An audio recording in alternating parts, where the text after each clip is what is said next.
अकाल। न्यूज दिव्यांग में आप सभी दर्शकों का स्वागत है। आप देख रहे हैं न्यूज दिव्यांग और मैं हूं आपका जावेद। तो चलिए आज लेते हैं फटाफट से आज की अपडेट्स और देखते हैं आज की रिपोर्ट। आंदोलनकारी आजम अहमद ने सरकार के 1 साल पूरे होने पर दी बधाई। कहा, हेमंत सरकार झारखंड की तकदीर है। आजम अहमद किसानों को अपना समर्थन देते हुए कहा कि केंद्र सरकार कृषि बिल को वापस ले वरना होगा आंदोलन। आजम जी, आज प्रेस कॉन्फ्रेंस में आप शिरकत फरमाए हैं और आपको झारखंड आंदोलनकारी के नाम से जाना जाता है क्योंकि आप आदिवासी मूलवासी के लिए लड़ते हुए आए हमेशा और अभी झारखंड मुक्ति मोर्चा के वरिष्ठ लीडर के भी रूप में पहचाने जाते हैं। हमें आपसे एक सवाल है कि आप ये बताएं कि झारखंड सरकार का 1 साल हो गया है, उसकी उपलब्धियां बताएं कि क्या क्या काम किया है। झारखंड सरकार की 29 तारीख को 1 साल पूरा हुए। लोगों ने इस बार हेमंत सरकार पर, हेमंत के लिए युवा तुर्क नेता होने के कारण 3.25 करोड़ आबादी के लोग आस्था के दिखाते हुए इनके बातों पर जो जोरदार वजन था लोगों के विकास के मुद्दे पर, अब नौजवान जो हमारे यहाँ से जो पलायन कर रहे हैं उनके मुद्दे पर, बहुत से शिक्षक हैं उनके मुद्दे पर जोरदार वकालत विपक्ष में रह के किए, जिनके कारण इस बार सरकार बनाने का इनको मौका मिला। और सरकार बनाते बनाते कोरोना का दंश इनके ऊपर आ गया। कोरोना का दंश से 2 महीना के बाद कोरोना का दंश से इन्होंने एक जरूर काम किया जो हमारा झारखंड ही नहीं पूरे हिंदुस्तान इनको तारीफ कर रहे हैं। अगले जो सरकार थी भाजपा की, कई बार सरकारें रही उनकी, उस सरकार में जो यहाँ के नौजवान, यहाँ के मजदूर, यहाँ के किसान, यहाँ के शिक्षित लोग, जिनको स्थानीय नीति तय नहीं होने के कारण नियोजन नहीं हुआ झारखंड में और कई लाख जो है झारखंड में नियुक्तियां विधानसभा में पड़ी हुई है। इन्होंने जो यहां से पलायन किए हुए जो हमारे मजदूर थे, हमारे शिक्षित नौजवान थे, उन तमाम लोगों को जो लाने का काम किया, ये कलयुग के देवता साबित हुए। भारत में कोई ऐसा प्रदेश नहीं है कि वो दूसरे प्रदेशों में काम करने के लिए नहीं जानते, लेकिन पहला प्रदेश झारखंड प्रदेश है जिनकी सरकार के मुखिया हेमंत सोरेन ने उन तमाम लोगों को चिन्हित कर, जानकारी प्राप्त कर हर डीसी से कि उनके जिले से जितने भी लोग बाहर गए हैं उनके एक लिस्ट बनाओ और उनके लिए व्यवस्था किए गाड़ी, ट्रेन, और उन्होंने लाने का काम किया। ये बहुत ही पुण्य का काम है। अब काफी लोगों से आशीर्वाद उन्होंने प्राप्त किया। अभी तक लगातार कोरोना के मार से हर एक प्रदेश झेल रहा है, जिसमें झारखंड भी है। आपने देखा होगा कि कृषि कानून के नाम पर जो केंद्र सरकार ने उन किसान अन्नदाताओं सरकार के ऊपर जो 3 काला कानून लाने का काम किया, वो 3 काला कानून किसानों के प्रति कुछ ऐसे कानून थे कि जो हमारे किसान, सबसे पहले तो मैं बता देना चाहता हूं कि भाजपा के पास कोई एजेंडा नहीं है, ना उसका कोई विजन है, ना उसका कोई ब्लूप्रिंट है। उनके पास सिर्फ एक है, रामलल्ला भगवान, और राजनीति उन्हीं से किया है केंद्र सरकार से लेके हर एक प्रदेशों में। और जब पूरा किसान परिवार लोग सड़क पर आए तो टुकड़ा टुकड़ा गेंद, खालिस्तानी, पाकिस्तानी, ये नारा देते देते तो मैं पूछना चाहता हूं कि जिस राम भगवान के नाम पर केंद्र में सरकार बनी है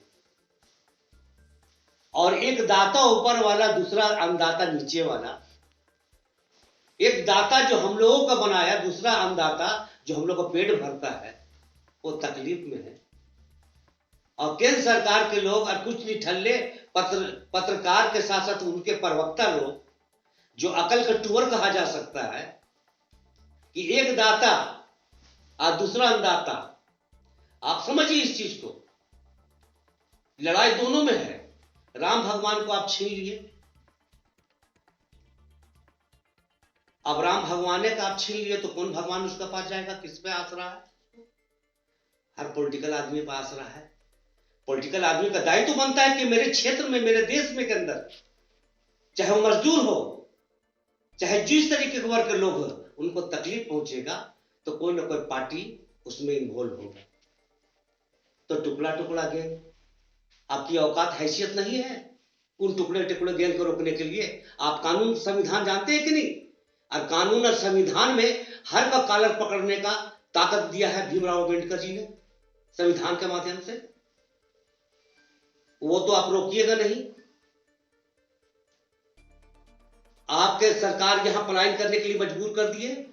मेरी सरकार हेमंत सोरेन अगर जागरूक नहीं होता, सजग नहीं होता, उनमें इच्छा शक्ति नहीं होती तो 5 लाख लोगों को नहीं लाता। लाके कलयुग के देवता साबित हुए। वो अन्नदाता जो आज सड़क पर है, जिन्हें कभी टुकड़े टुकड़े गैंग, कभी खालिस्तानी, कभी पाकिस्तानी, कभी जिहादी बताकर जो आप आंदोलन को खड़ा किए हैं ना, मैं एक बात बता देना चाहता हूं झारखंड मुक्ति मोर्चा के लीडर होने के नाते, लोग को आपने सुने होंगे, बहुत कम ऐसे दल के नेता हो जो थूक कर चाटता है। और मैं विश्वास दिलाता हूं आपको कि इस बार जो अन्नदाता निर्णय लिया है, जिसके पीछे कोई दाता नहीं, वो भी भगवान उसको सहारा देगा।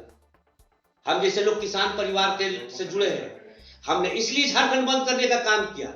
मैंने इसलिए हमारे मुख्यमंत्री झारखंड बंद करने का काम किया कि मेरी लड़ाई ही शुरू से जल जंगल जमीन के लिए थी।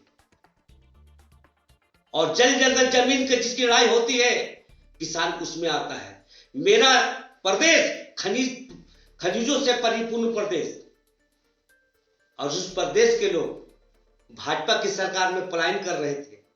वो मेरी मां बहने यहां से खाली आते थे और 1 साल के बाद गोद पेट में बच्चा लेके आते थे। उन्हें किस तरीके से शोषण किया गया, ये भाजपा की सरकार नहीं जानती है। भाजपा की सरकार में बैठे कोई भी मंत्री मुख्यमंत्री बताए कि झारखंड मूवमेंट में थे, डोमिसाइल लाने का काम किया। स्थानीय नीति तो नहीं लाए, डोमिसाइल लाए। नागरिकता तो हिंदुस्तान में हमारा है, सबका है। अगर किसी कोई प्रदेश के लिए, कोई भी देश के लिए अगर जॉब के लिए फॉर्म भरते हैं तो नागरिकता का जरूरत पड़ता है। आप बताते हैं कि हम भारतीय हैं। हर प्रदेश में नियोजन से पहले स्थानीय है। स्थानीय नीति तय नहीं होगा, नियोजन कहां से होगा? ये 6 दशक की लड़ाई को आप 1 दशक में मिटा दीजिएगा।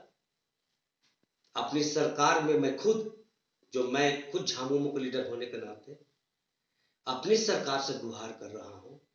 मुझे पता है कि झारखंड आंदोलनकारियों को सम्मानित नहीं किया गया, गजट नहीं लाया गया विधानसभा में, जिसके चलते शिबू सोरेन को भी, हमारे जो गुरुजी हैं, उनको भी आंदोलनकारी नहीं कह सकते हम। गजट में लाएगा, विधानसभा में पास करेगा, तब हम आंदोलनकारी कहलाएंगे। 63,000 लोगों ने एप्लीकेशन दिया था भाजपा की सरकार में, 4,000 को चयनित किए। क्या लिखा कि जो 6 महीना तक जेल जाएगा उसी को हम आधार मानेंगे और नहीं तो किसी को कुछ नहीं मानेंगे। सुप्रीम कोर्ट का आदेश है कि कोई ऐसा जो है कानून बना ही नहीं कि 6 साल जो पनिशमेंट जेल में भोगेगा उसको हम जो है हम आंदोलनकारी मानेंगे। तो एक चीज बताइए, यही एक प्रदेश है जहां नेक्सलाइट को 25 लाख इनाम दिया जाता है और आंदोलनकारी को 3,000 दिया जाता है। रिकॉर्ड है, ये थोड़ी भूल पाएगा देश के लोग। ठीक है, बन जा रहा है। लोग कहते हैं ना कि दिल से निकला हुआ कभी जाया नहीं जाता। मुझे पूरा विश्वास है अपने मुख्यमंत्री के ऊपर कि हम लोग जो आंदोलन किए हैं झामुमो में रहते हुए, वो कहते हैं, उनके गुरु, हमारे गुरुजी कहते थे कि अगर मुझसे भी कोई गलती हो गई तो मुझे भी सवाल पूछना तेरा फर्ज है। हो सकता है कि मैं भूल गया, मुझे पूरा विश्वास है अपने मुख्यमंत्री के ऊपर कि अगर मेरा बातों को संज्ञान में उलाए होंगे तो इंशाअल्लाह पूरे जितने भी झारखंड आंदोलनकारी हैं उनको सम्मानित करेंगे। जिस तरीके से उत्तराखंड और छत्तीसगढ़ में विधानसभा में शपथ लेने से पहले आंदोलनकारियों को पैर छूने का काम किया था। मैं एक चीज बता देना चाहता हूं, 2 लड़ाई बड़ी हुई है देश के अंदर, एक भारत आजाद के लिए और दूसरा झारखंड अलग राज्य के लिए। इतनी बड़ी लड़ाई हिंदुस्तान में कहीं नहीं हुई। एक फिरंगियों से लड़ा हमारे पूर्वजों ने, और हम लोग इस पर देश के नेताओं से लड़ा अलग राज्य लेने के लिए। थोड़ी 60 दशक की लड़ाई यहां है। कोई चाहेगा कि हम उसको मिटा देंगे। खामोश मिजाजी अब हमें जीने नहीं देगी, और इस दौर में जीना है तो कोहराम मचा दो। हमने कहा था पहले कि सब्र की ताकत तो समाप्त हो चली, फिर आंदोलनकारियों का बिगुल फूंका जाएगा। हम आंदोलनकारियों को सम्मानित उस समय करोगे क्या जब मेरा जनाजा निकल जाएगा। मुझे विश्वास है अपने मुख्यमंत्री पर कि देश के जैसा चुटकुलेबाज मेरा मुख्यमंत्री नहीं है, फतूलेबाज मेरा मुख्यमंत्री नहीं है। कोई भगवान के नाम पर राजनीति कर रहा है, कोई किसी के नाम पर राजनीति कर रहा है। मेरा झारखंड का जो लाल हेमंत सोरेन और जल जंगल जमीन के नारे पर उन्होंने वोट मांगा। मुझे पूरा विश्वास है कि अपने राज का जल जंगल जमीन बचाने के लिए कोई भी हद पार करेगा, हम लोग उसके साथ हैं। ये सही बात है कि 1 साल होने पूरे हो गए, 1 साल में बहुत सा दंश आया। आपने देखा जिन किसानों को उन्होंने सड़क पर उतरने के लिए मजबूर कर दिया अंदाजा को, हमारे मुख्यमंत्री ने 50-50 हजार माफ करने का काम किया। ये छोटी बात है। राशन कार्ड और भी तरह तरह की योजनाएं जो सरकार ने घोषणा किया वो पूरा करेगा। और नहीं तो हम जैसे लोग सरकार में रह के भी उन्हें जगाने का काम करेंगे, विपक्ष का रोल करेंगे कि वो भूल गए हैं वादा करके। उन्होंने कहा कि स्थानीय नीति मैं तय करूंगा, मुझे पूरा विश्वास है तय करेंगे। उन्होंने कहा है कि लाखों जो हमारा नियोजन हमारा झारखंड में नौजवान बच्चे उनको देना है, मुझे पूरा विश्वास है वो देंगे। इसलिए 1 साल का जो मेरे सरकार का कोरोना से लेकर पलायन किए हुए लोगों तक बचाने का, और आज जो 1 साल पूरा होने से पहले अपने किसान भाइयों का जो 50,000 कर्ज माफ, आज जो वृद्धा पेंशन, विधवा पेंशन और तरह तरह की योजनाएं, बिजली, पानी और भी तरह का रोड नाली, वो सब काम मेरा सरकार वादा से पहले करेगी। अगर ये कोरोना का मार नहीं होता तो झारखंड का दिशा दशा कुछ और होता। धन्यवाद। आजम मोहम्मद, झारखंड मुक्ति मोर्चा के नेता और झारखंड संघर्ष मोर्चा के वित्त अध्यक्ष। मैं पिंटू दुर्रानी। नमस्कार। न्यूज दिव्यांग के सारे टीम को मेरी नया साल का हार्दिक शुभकामनाएं, खासकर जावेद भाई को धन्यवाद। भी दे सकते हैं हमें अपनी राय, अपने किसी कार्य, प्रोग्राम अथवा प्रोग्राम की जानकारी स्क्रीन पर दिए गए हमारे फ़ोन नंबर और ईमेल द्वारा। तो देखना ना भूलें। न्यूज़ दिव्यांग, मुख्य धारा है, अधिकार हमारा।